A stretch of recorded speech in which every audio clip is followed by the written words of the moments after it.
Bueno, pues continuando con lo que es mi librero, tengo aquí una edición de La Guerra de los Mundos de Wells.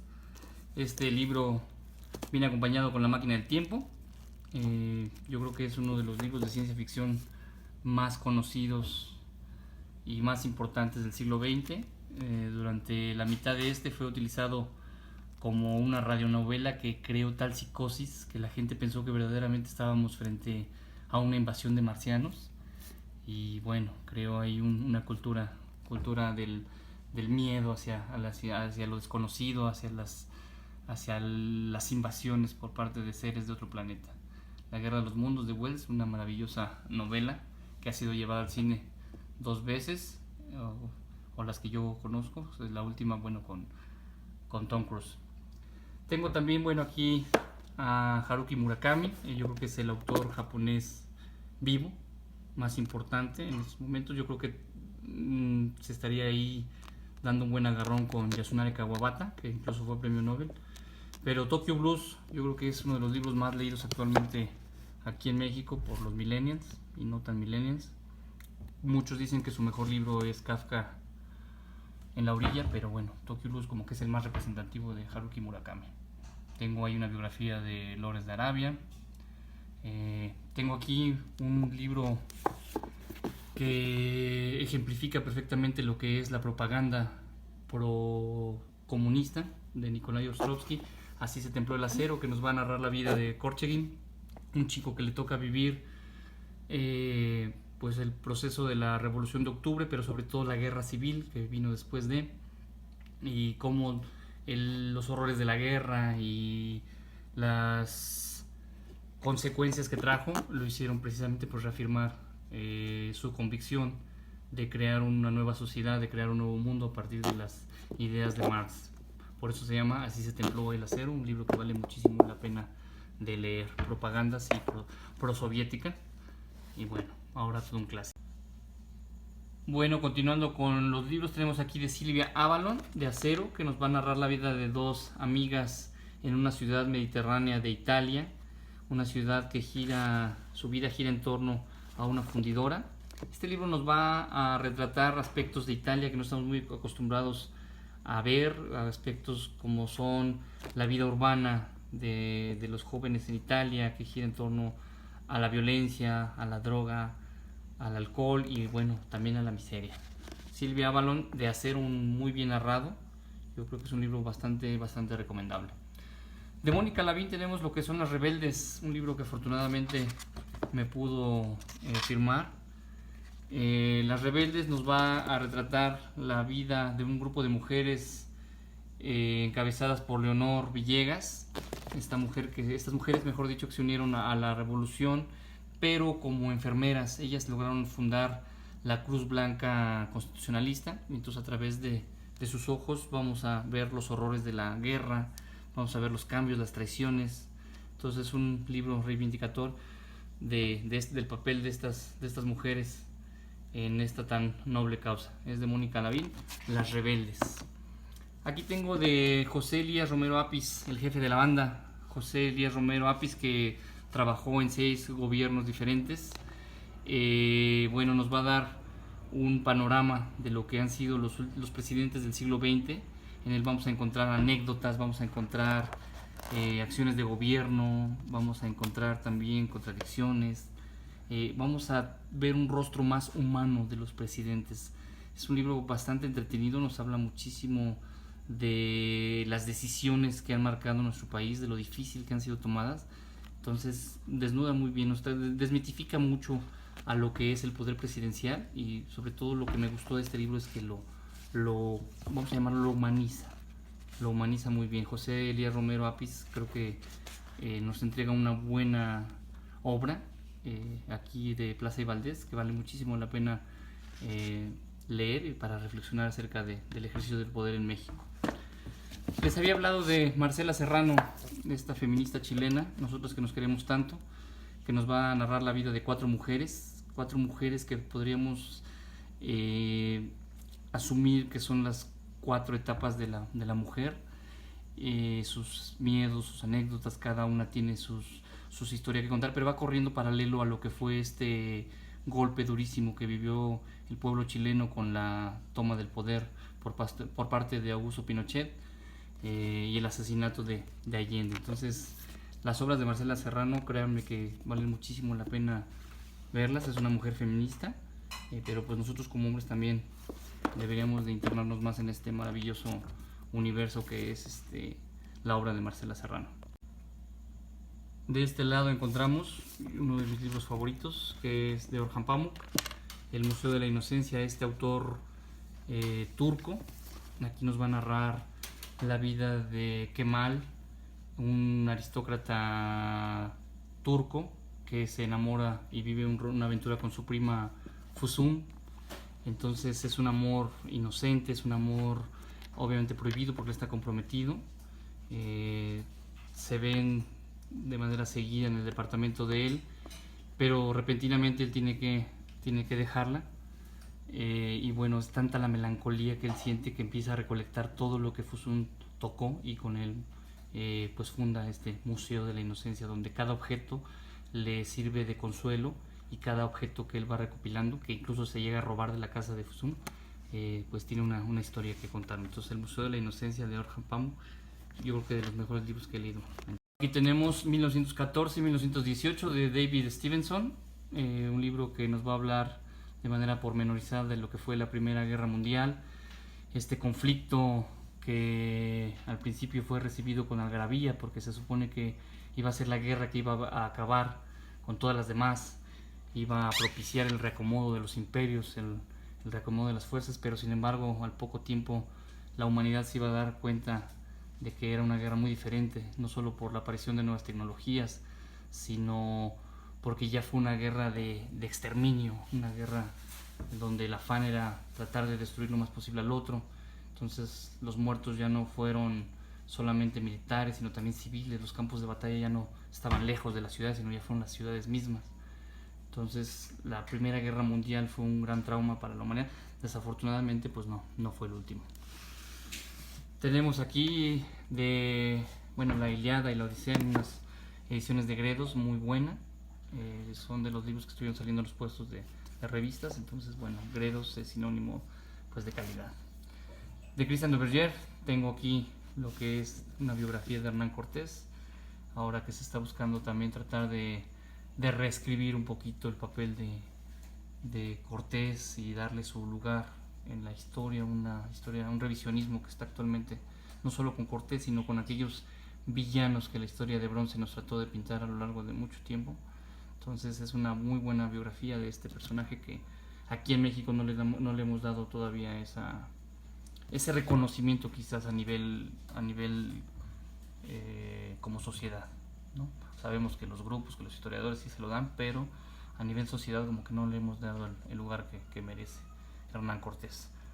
Tengo aquí de Scherer lo que es Auge y Caída del Tercer Reich, 2 volúmenes que nos van a narrar desde la toma del poder por Adolfo Hitler hasta el final de la Segunda Guerra Mundial, el suicidio de Hitler el 30 de abril de 1945. Entonces es un muy buen libro, lleno de datos, lleno de muchísima información, muy erudito acerca de esto que propició precisamente la Segunda Gran Guerra terrible, ¿no? Acá tengo la historia marítima del mundo, que bueno, como su título lo dice, es una historia de las exploraciones marítimas desde los griegos, los cartagineses, los vikingos, hasta los grandes descubrimientos del siglo XV y XVI. Entonces, una historia muy rica, muy ilustrada. Y lo mismo aquí, historia de Bizancio, lo que fue el Imperio Romano de Oriente, una historia de casi 1000 años, poco conocida para nosotros, pero que vale muchísimo también la pena recuperar.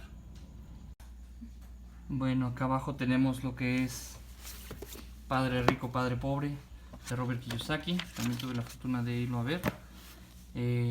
Pues consejos de lo que son finanzas personales, en su momento criticado por muchos, que no obedecía a la realidad mexicana, pero sin duda fue un bestseller. Es todavía un bestseller que creó pues prácticamente toda una serie de libros bajo este sello de Padre Rico, Padre Pobre, que bueno, muy consultado en algunas escuelas de finanzas y sobre todo por la gente que quiere administrar mejor sus finanzas personales.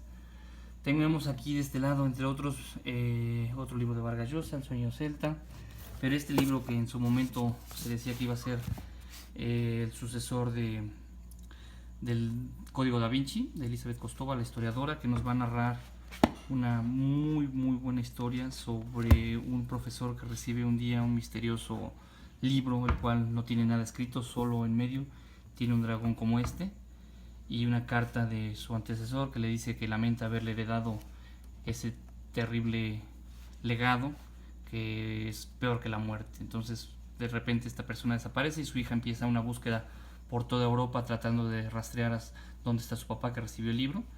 Y bueno, esto nos va a llevar a una historia oculta del verdadero Drácula, ¿no? De Vlad Tepes, Vlad el Empalador. Entonces, la verdad, Elizabeth Kostova narra muy bien lo que es los paisajes de Rumania, de Hungría, de lo que es Turquía en este maravilloso libro que es La historiadora. Creo que no fue el éxito que esperaban, sin embargo está muy bien escrito. Ojalá pudieran de verdad leerlo, vale muchísimo la pena. Bueno, seguimos aquí con otro libro que recientemente leí. Es Delirio de Laura Restrepo, esta escritora colombiana que nos va a regalar la historia de Aguilar, un personaje de la clase media colombiana de los años 90, un profesionista, es literato, que después de un viaje que hace con sus hijos de un primer matrimonio regresa y se encuentra con que su esposa está en un hotel totalmente desquiciada, totalmente fuera de sí. Entonces él empieza a investigar qué fue lo que sucedió, a tratar de indagar por qué su esposa de repente perdió la razón y se da cuenta de varios pasajes de la historia de su mujer que él no conocía, que lo llegan a ligar incluso con Pablo Escobar. Entonces está muy bien escrita, a la vez son 4 historias: la historia de él, la historia de su esposa Agustina, de su infancia, la esposa de un personaje que se llama Midas McAllister, que bueno, él describe cómo creó los nexos con la sociedad colombiana Pablo Escobar, y la vida del abuelo, un abuelo alemán de Agustina, que al parecer también tenía una especie de delirio, y bueno, son historias magníficas que al final van a darnos la respuesta de este embrollo del por qué la esposa de Aguilar contrajo este delirio. Está muy bien escrita, creo que vale muchísimo la pena. Fue premio Alfaguara, creo que en el 2004, entonces vale muchísimo la pena leer Delirio de Laura Restrepo. Bueno, ahí tengo lo que es también esta trilogía de Jim Brady, que es Los Reyes Católicos, que trató de ser una especie de continuación, no cronológica, pero sí una tradición de sagas sobre reyes, de los Reyes Malditos. No tuvo el mismo éxito. Ahí vemos a Flaubert, vemos también ahí a Henning Mankell, La Ladrona de Libros, y bueno, algunos libros ya más variados que no creo prudente profundizar en ellos, porque las temáticas ya son más diversas. Sin embargo, bueno, aquí nos encontramos un libro de Enrique Florescano que sí me gustaría mostrarles. Se llama Imágenes de la Patria. Este es un recorrido por el arte principalmente del siglo XIX, de cómo ha sido representada la patria a lo largo de mucho tiempo. Es un libro bastante bueno, bastante pictórico, y la verdad es muy interesante por las historias que envuelve. Enrique Florescano también es autor de un libro que se llama La Bandera Mexicana, que es un recorrido precisamente también por la iconografía que ha acompañado nuestro lábaro patrio. Entonces vale muchísimo la pena para los que les guste la historia. Lo mismo que es decir, Momentos en la Historia de México, que es un libro que también nos va a regalar. Es un libro bilingüe, precisamente como su título lo dice, pues los 100 momentos claves en la historia de México. Trae muchísimas fotografías, es un libro bastante interesante que recorrer. Bueno, aquí tenemos de Jaime Bailey, este autor peruano, El Canalla Sentimental, que nos va a narrar la vida de Jaime Bailey, sí en plural. Obviamente es un libro autobiográfico. Y bueno, aquí encontramos de manera muy graciosa, muy buena, lo que es la vida de este presentador de televisión que cada semana tiene que partirse en 1000 pedazos porque, bueno, él vive en Miami, pero su novio, él es bisexual, vive en Buenos Aires y sus hijas, a las que adora, vive en Lima, entonces queda bien con uno, queda bien con el otro y a todos los quiere, con todos quiere quedar bien. Y bueno, es un enredo bastante cómico, bastante bien escrito.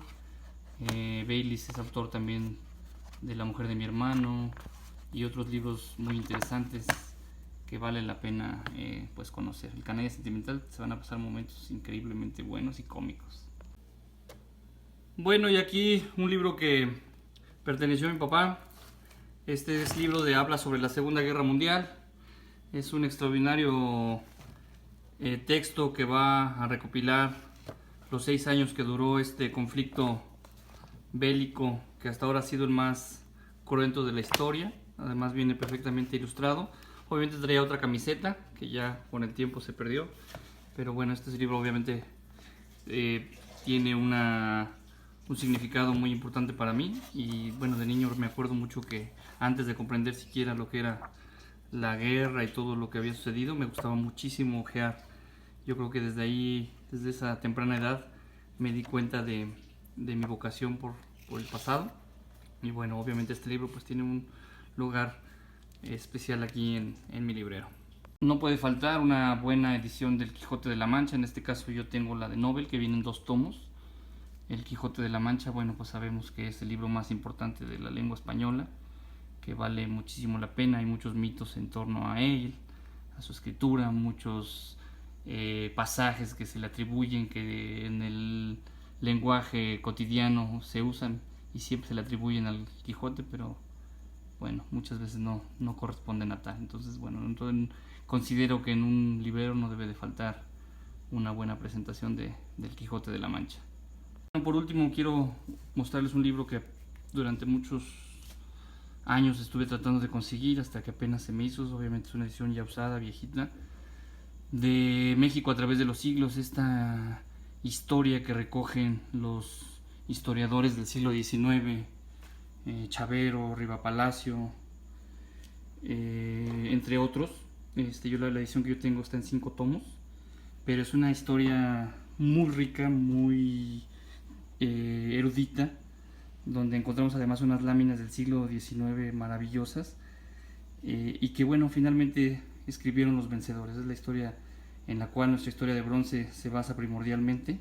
México a través de los siglos es una exquisitez para aquel amante de la historia que quiera conocer. Obviamente ya resultan muchas de la información anacrónica, pero creo que es una joya estos libros. Hay una otra edición que viene en 10 tomos. Sin embargo, bueno, yo aquí tengo la de 5 tomos. Así que bueno, a grandes rasgos estos son los libros que me acompañan. Obviamente tengo ahí unos más guardados que por cuestiones de espacio no he podido mostrar como yo quisiera, pero ojalá pueda recomendarles y dedicarles un poco más de tiempo a cada uno de estos libros para que se animen a revisarlos, a leerlos y bueno, pues lo compartan.